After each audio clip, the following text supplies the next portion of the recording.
목요일입니다. 촌철살인의 명쾌한 한마디부터 속 터지는 막말까지 한 주간의 말말말로 정치권 이슈를 정리하는 시간입니다. 시사본부의 최고 인기 코너죠. 각설하고 더불어민주당 최민희 전 의원 나오셨습니다. 안녕하십니까? 예, 안녕하세요. 불굴의 희망 최민희입니다. 네, 그리고 국민의힘 김근식 송파병 당협위원장 나오셨습니다. 안녕하십니까? 예, 안녕하세요. 김근식입니다. 명절 연휴는 잘 보내셨어요? 저는 설거지해서 지문이 일부가 달았어요. 손님들도 많이 오고 설거지를 너무 많이 해서. 예.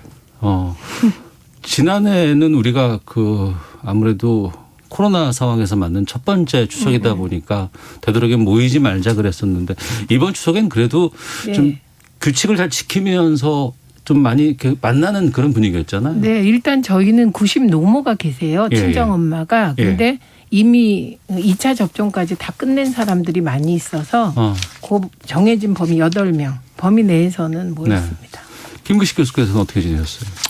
저희도 그 전체 이제 일가 친척들 모이는 건 불가능하니까 네. 저희 어머님 가족 거의 이제 그야말로 1차 가족들이죠. 1차 가족들 중심으로 잠깐 뵙고 또 우리 최 의원님도 그렇습니다만 또 우리 지역이 또 있으니까 네. 또 지역에서 대부분의 생활과 연휴는 보냈습니다. 솔직히 전에야 여러 정치 얘기도 하고 많이들 막 북적북적 모여서 얘기한다지만 요즘 추석 연휴에 누가 친척들끼리 정치 얘기를 할까 싶기도 하고 하면 싸우니까요. 추석 밥상머리 무슨 민심 이런 얘기를 한다곤 하지만 지금 그런 거 안 하잖아요. 네, 일체 없었습니다. 네, 없었고 주로 이제 고스톱 치고 놀았고요. 어머니 치매 예방 프로젝트로 오면 고스톱을 치고 가라 이렇게 돼 있어서. 네. 그리고 바닥 민심도 크게 다르지 않았습니다. 오히려 민생 문제에 대해서 관심이 많으셨고요. 네네. 재난지원금 관련하여 저는 경기도니까 네. 경기도는 100% 지급이잖아요. 네네. 그런데 그게 또 시마다 기초자치단체마다 조금 다른가 아닌가 이런 거에 관심이 있으시지. 제가 아는 어떤 50대 후반의 아주머니는 고발 사주 의혹 그러니까 그게 사주 보는 데냐 이러고 대장동이 뭐냐 대장동 그 얘기를 누군가 하니까 그건 또 뭐야 이렇게 그러니까 약간 정치권이 네. 조금 자기들끼리만 싸우는 그런 분위기가 있어 보였습니다. 하긴 설명이 필요한 부분이잖아요. 그냥 딱 워딩이 나오는 건 고발 사주 의혹 아니면은 무슨 화천대유 이런 거 이렇게 나오는데 이게 뭐야? 네. 왜? 좀 설명을 해야 되는데 거기서 질문 들어가면 이거 무슨 말이지? 다들 헷갈려 하시는 분들이 많이 계신 것 같더라고요. 그리고 이제 예전에는 네. 이제 방송 신문에 이제 많이 의존을 했다고 한다면 네. 지금 언론 환경이나 정보를 접하는 환경이 굉장히 바뀌었잖아요. 네. 그러니까 지역과 서울이 다르지 않고 또 연령이 많다고 해서 또 정보를 모르시는 것도 아니고 네. 그런 것이어서 예전에는 이제 추석 민심하면은 이제 서울에 있는 자식들이 지방으로 가고 그래서 그 서울의 설명해주고 서울 소식은 어떠냐 이렇게 하고 그랬는데 지금은 사실 격차가 없습니다. 그러니까 아까 말씀하신 대로 서로 다 아는 이야기들이고 관심 있으면 굳이 밥상머리에서 말하지 않고 인터넷에서 뒤져보면 나오는데 네네. 밥상머리에서 괜히 이야기했다가 서로 정치적 견해가 더 싸울 이유가 뭐가 있겠습니까? 그러니까요. 조용히 갈비 먹고 그냥 돌아가는 거죠.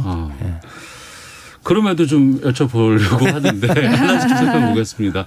아무래도 민주당 쪽부터 시작한다 그러면 민주당은 지금 호남 지역 권리당원 투표가 시작이 됐습니다. 앞서 좀 다른 지역과 비교해 봤을 때 투표율이 조금 좀 낮다는 지금 아까 보도도 좀 있었는데 호남 상황이 아무래도 좀 중요하잖아요. 민주당에서는요. 어떻게 보고 계세요? 그러니까 중요합니다. 그런데 언론에서 보는 것처럼 대세를 결정 지을 거냐 이건 아닙니다. 왜냐하면 지금 호남 권리당원 수가 20만 가까이 돼요. 그리고 그러면 서울, 경기, 인천 남아있는 거 부울경 남아있잖아요. 제주 남아있네요. 근데 그건 합쳐서. 그러니까 그 경우에 33만 정도예요.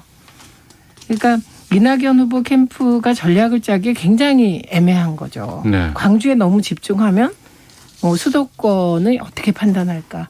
지역 감정 혹은 출신지를 호소하면 또 그에 따른 순기능과 역기능이 다 있기 때문이죠. 그래서 산술적으로 계산해 보면 이재명 후보는 이 호남 권리당원 20만 중에 투표율이 60%로 잡으면 12만이잖아요. 70%로 잡으면 14만입니다. 그중에 41%를 얻으면 과반이 유지되는 상황이에요. 네. 그럼 남아있는 곳이 이제 서울, 경기, 그다음에 부울경인데 부울경은 전재수 의원이 이재명 후보를 지지하고 캠프로 갔습니다. 그래서 이런 상황을 고려하면 수적인 대세를 결정하는데 뭐 크게 영향은 주지 않는다. 그러나 이낙연 후보 개인에 대한 판단 부분은 유권자들이 아마 깊이 고민하시지 않을까 싶습니다. 이낙연 후보로 투영된 호남권 대망론. 그리고 호남이 나를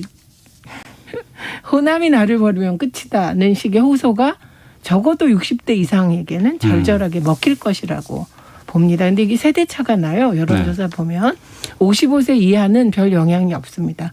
60대 이상은 그 동정론, 그 간절한 호소가 통하고 있는 것도 의원직 사실입니다. 사태까지 지금 건 상황이기 때문에. 네.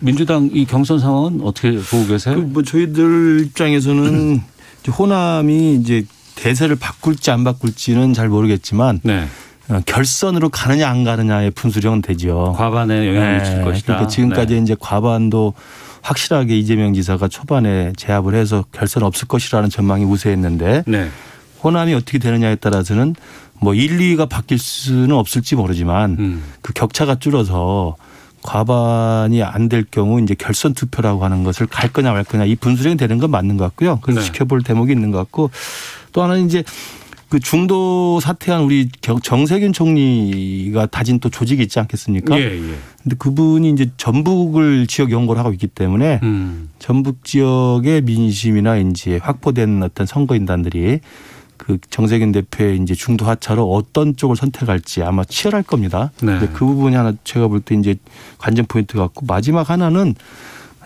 제가 이제 저도 전주기 때문에 전주를 가서 내려갔다 왔는데 민심은 이제 제가 느낀 건 그래요. 이제 국민의힘 입장에서 봤을 때는 그 문재인 대통령도 호남을 천대 약간 호남을 무시했다가 대통령 당한 적이 있습니다. 2016년 20대 총선 때 아마 대통령 다 해가지고 그때 거의 국민의당이 호남에서 40석을 얻었죠. 거의 무릎 꿇다시피 하고 그래서 2017년 대통령 선거에서는 문재인 대통령이 각별하게 호남을 챙긴 겁니다. 호남이 사실은 군기를 잡은 거라고 볼 수가 있어요. 근데 과연 이재명 지사한테 느끼는 호남 사람들의 심리는 이재명이 우리 호남이 이렇게 소중한 걸 아나? 좀 문재인처럼 좀 군기를 한번 잡아야 되는 거 아니야? 뭐 이런 식의 민심은 좀 제가 밑바닥에서 느낀 게 있습니다. 그러면 결선까지 가는 모습을 보여주면 이재명 지사가 호남이 없으면 내가 죽는구나. 양모 호남이면 죽는구나. 문재인 대통령이 겪었던 그 절박함이라는 걸 아직 제가 볼 때는 또 호남 사람들은 이재명 지사가 느낀다고 생각하지 않고 있거든요. 그래서 아마 이재명 지사가 갖는 호남에 대한 절절함에 대해 호남 사람들은 좀 테스트를 해보고 싶은 게 있는 것 같아요. 그러니까 호남인들의 민주진영에 대한 관심 또 지지 이 부분 상당히 의미가 있는 부분인데 거기서 또 이낙연 후보 같은 경우에는 전남지사를 했던 경험이 있고 이재명 지사를 호남 분들이 어떻게 볼까? 이 전 부분이. 모르겠습니다. 그거를 그리고 정서적으로 접근하는 부분은 그게 어느 정도 작동할지 잘 모르겠어요.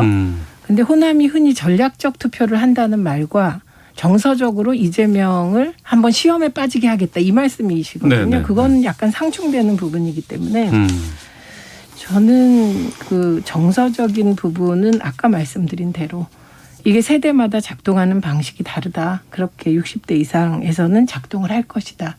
이렇게 전망을 합니다. 근데 제가 수치로 계속 말씀드리는 이유는 나중에 지나놓고 보면 평론가들이 했던 저를 포함하여 이런저런 얘기들이 현실과 동떨어진 경우가 많아요. 그럴 경우 어떻게 하면 평론 혹은 여론조사의 오차를 줄일 것인가. 그건 결국 수치를 통한 과학적인 분석을 할 수밖에 없기 때문에 저는 호남에서 만약에 이낙연 후보가 70%를 얻는다. 그러면 반전이 일어나죠. 그 반전은 결선 가는 겁니다. 근데 만약에 이낙연 후보 오늘 캠프에 보니까 5% 이기는 거더라고요. 그걸로는 반전이 일어날 수 없습니다. 그리고 지금 남아있는 게 제가 아까 그 33만 정도가 수도권에 남아있다라고 말씀드렸는데 2차, 3차 국민선거인단 있거든요. 근데 그 국민선거인단에서 1차에서 이재명 후보가 51%인데 나머지 이재명에게 가야 할 나머지 5, 6%가 어디로 갔나? 이낙연 후보에게 안 가고 추미애 대표한테 갔거든요. 그러니까 이 대목도 저는 약간 우리 위원장님과는 판단이 다릅니다. 알겠습니다. 네거티브하지 않겠다고 했는데 또 캠프 간에 지금 수박 논란이 지금 또 거세게 나왔어요. 이건 뭐예요, 수박이? 예전에 바나나라는 말이 있었어요. 예. 그게 겉은 노란데 속은 하얀. 예. 그러니까 예를 들면 인종상 황인종인데 백인종처럼 행동하는 사람들 혹은 뭐 그런 것이었습니다. 이건 안 좋은 표현이죠. 비난입니다. 비난이다. 그래서 그런 표현은 쓰면 안 되는 표현이죠. 그래서 수박이라는 표현 역시 좋은 표현이 아닙니다. 네. 민주당이 파란색이잖아요. 국민의힘이 빨간색입니다. 네. 그래서 제가 되게 안타깝습니다. 저는 빨간색이 어울리는데 빨간색 옷을 입고 방송 토론에 나가면 네. 저는 파란색 입고 오잖아요. 개의치 마세요. 그러니까 국민의힘 쪽에서는 위장 전술이라 그러고 그 민주당 지지자들은 저 속이 저 빨갛다 이러시거든요. 그렇 겉은 파란데 속은 빨갛다. 그래서 그러니까 수박이다. 민주당에 있는데 생각은 국민의힘과 비슷하다. 이게 이런 표현은 되도록이면 안 쓰는 게 좋겠죠. 그런데 민주당이라는 정당이 우리 정당사에서 아주 특이한 정당입니다. 어떤 특이점이 개혁 정당도 아니고 보수 정당도 아니고 중도를 표방하는데 어떤 땐 개혁이고 어떤 땐 보수고 어떤 땐 진보고. 네네.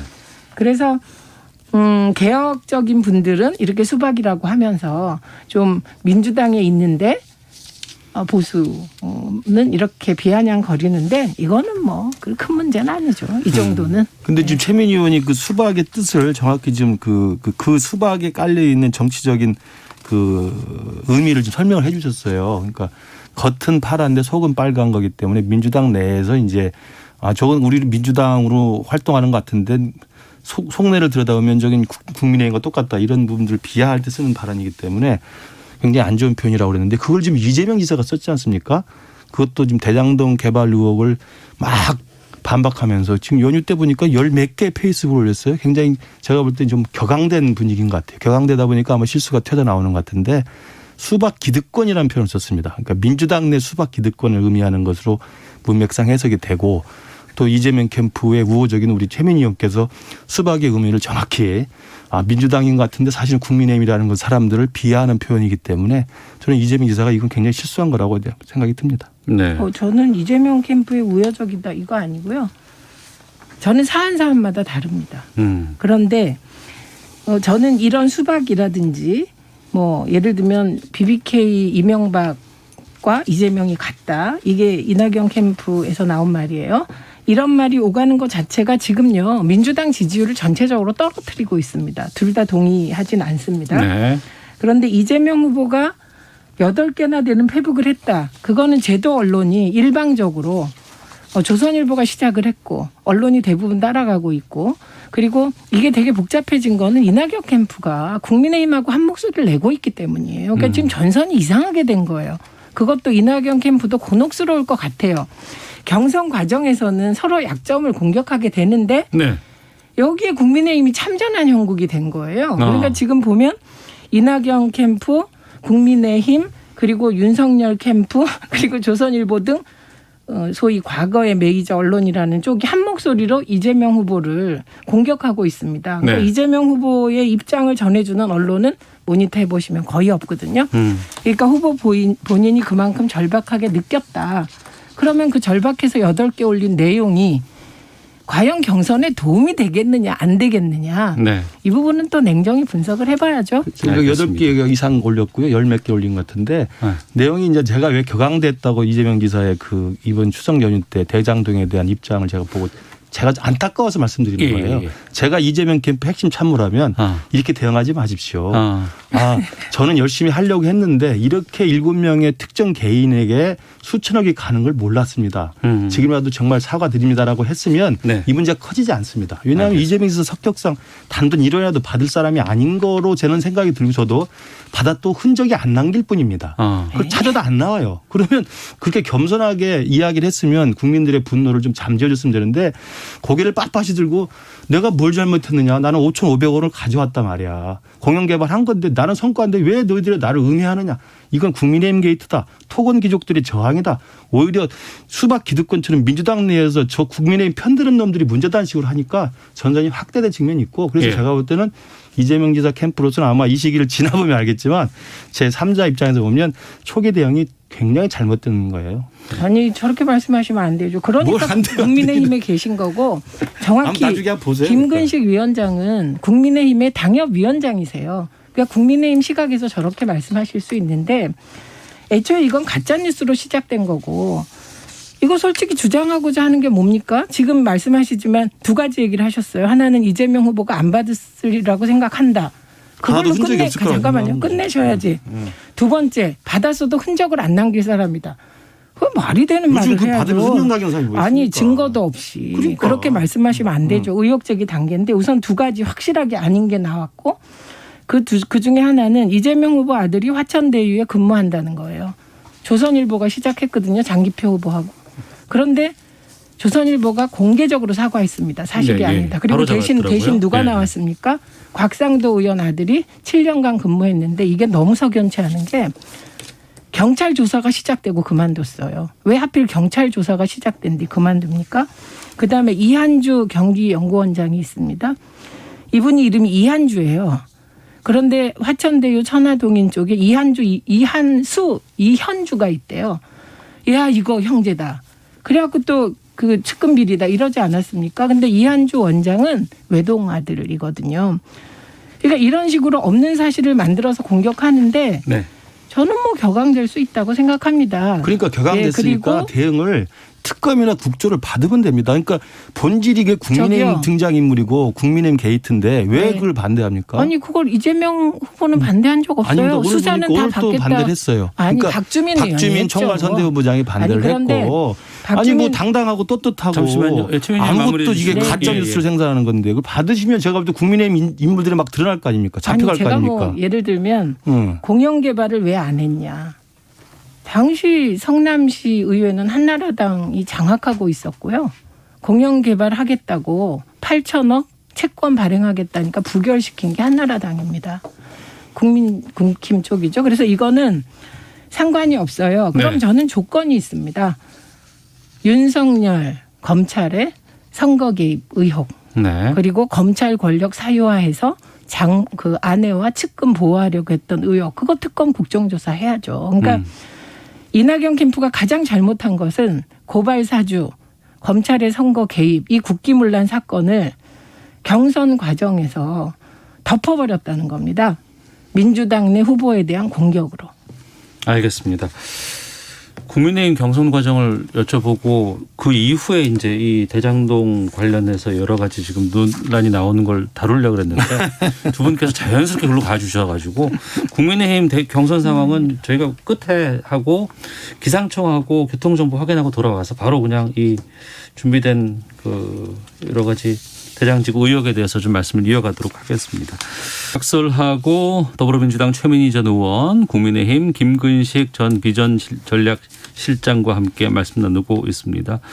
지금 이재명 후보를 둘러싼 이 대장지구 의혹이 계속 지금 이어지고 있습니다.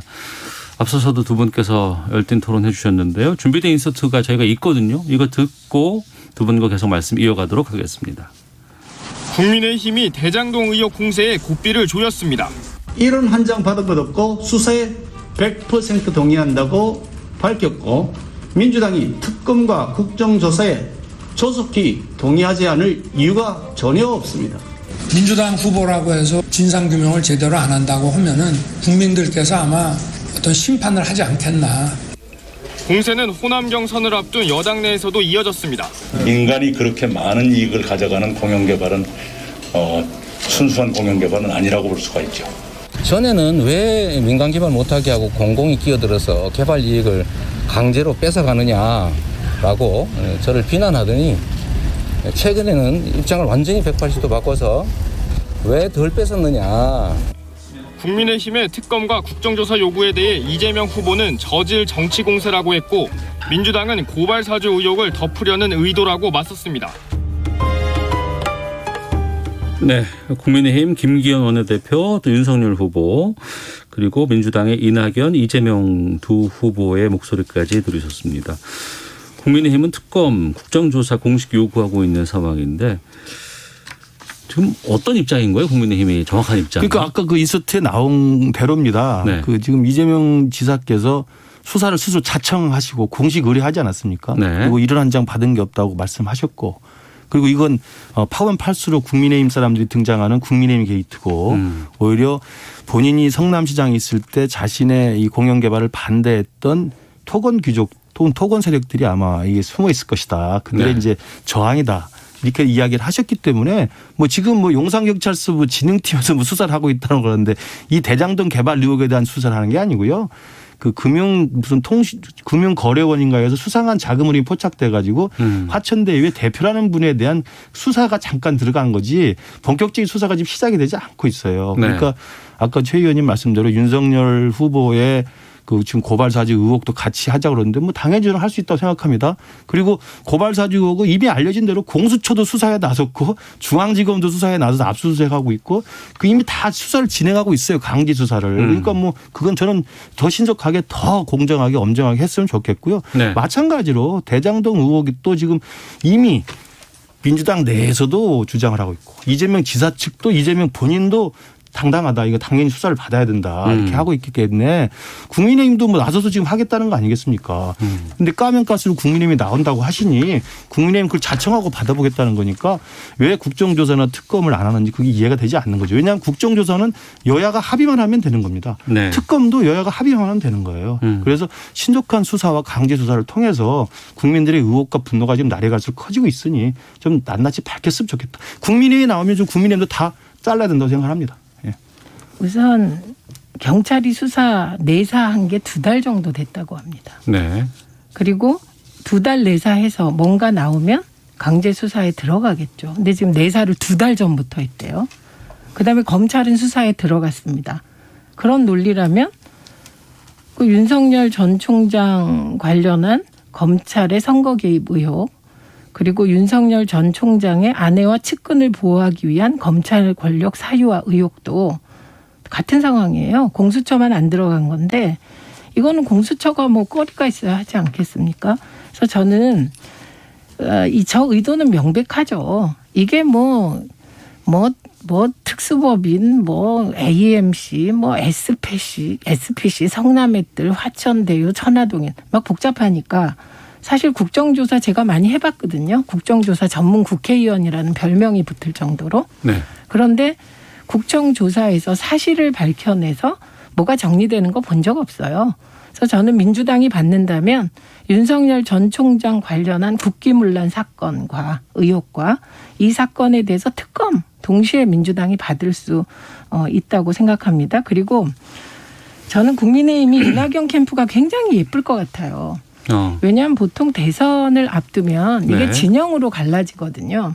그런데 이낙연 캠프는 이 윤석열 전 총장의 국기문란 사건보다 이 실체도 없는 대장동 의혹과 이재명 후보 공격하는데 더 힘을 쏟고 있거든요. 그래서 제가 오늘 쭉 이 기사를 찾아보니까 이낙연 캠프가 최근 들어 윤석열 전 총장의 선거 개입 의혹, 그 체제, 그 의혹에 대해서는 발언한 게 거의 없고요.